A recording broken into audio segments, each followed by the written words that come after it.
The elevators of Vantage Tech's 54th-floor headquarters opened with their usual mechanical hum. The CEO, Charles Whitmore, strode through the marble-floored lobby like he owned not just the building, but the world. At 52, he was a picture of success, tailored suits, silver cufflinks, and a clean-cut smile that appeared in every Forbes article about elite business minds. But nothing could have prepared Charles for the sight he was about to see. Two new interns walked in, a young man and woman, both in their early 20s, confident but humble, their eyes scanning the grand lobby with awe and excitement. Charles froze mid-step. He felt his heart stop and then race wildly. The color drained from his face. He knew those faces. Because 25 years ago, he had left them, his own children, behind in a hospital room and never looked back.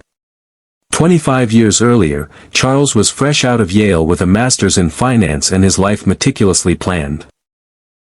He was the youngest investment manager at a top Wall Street firm. Everything was about image, ambition, and upward momentum. Then he met Monique Johnson, a graduate student in sociology with a smile that felt like sunlight. She was thoughtful, funny, warm, and real. Their relationship was intense but short-lived. And when she told Charles she was pregnant, with twins, his perfect world cracked. His family, deeply conservative and racially prejudiced, made their views painfully clear. This isn't who you are, Charles. Don't throw your future away. And so, on the day the twins were born, Charles visited the hospital, saw them sleeping peacefully in Monique's arms, and walked out. He left behind a woman he once claimed to love, and two innocent lives, handing Monique a check and a half-hearted apology before disappearing into his ambition. He never reached out again. Monique was devastated, but she refused to let pain define her. She named the twins Elijah and Eden, and raised them in a modest apartment in a tough part of the city. She worked double shifts as a nurse, took night classes, and volunteered on weekends, always pushing the values of kindness, strength, and purpose. She never bad-mouthed Charles.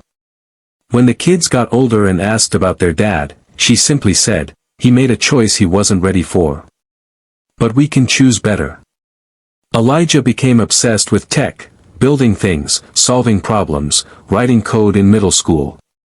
Eden, brilliant and empathetic, loved combining technology with ethics and social good.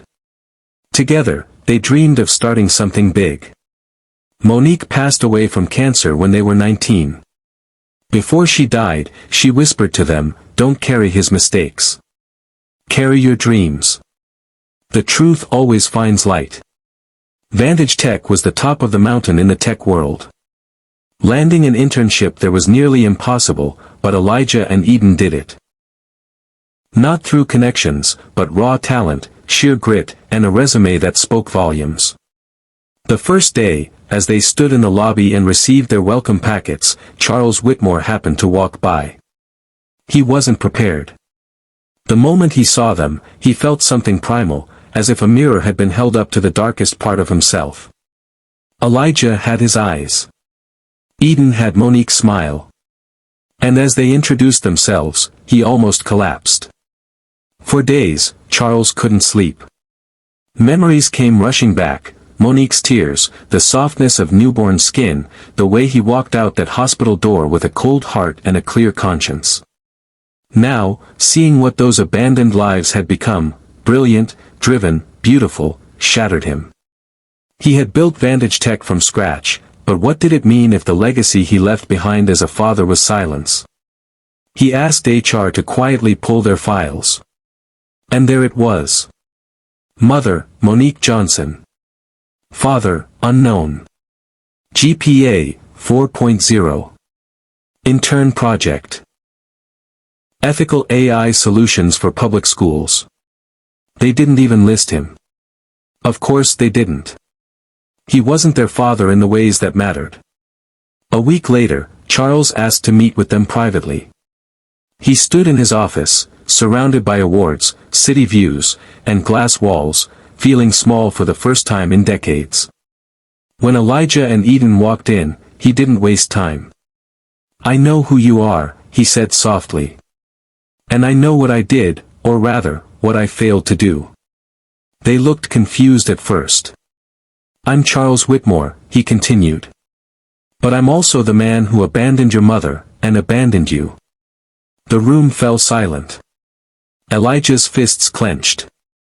Eden looked away, eyes welling with tears. I don't deserve anything from you, Charles said. But I want you to know I regret that decision every day. Your mother was a remarkable woman. And you too, you are everything I could only dream to be proud of. I'm sorry I wasn't there. There was a long pause.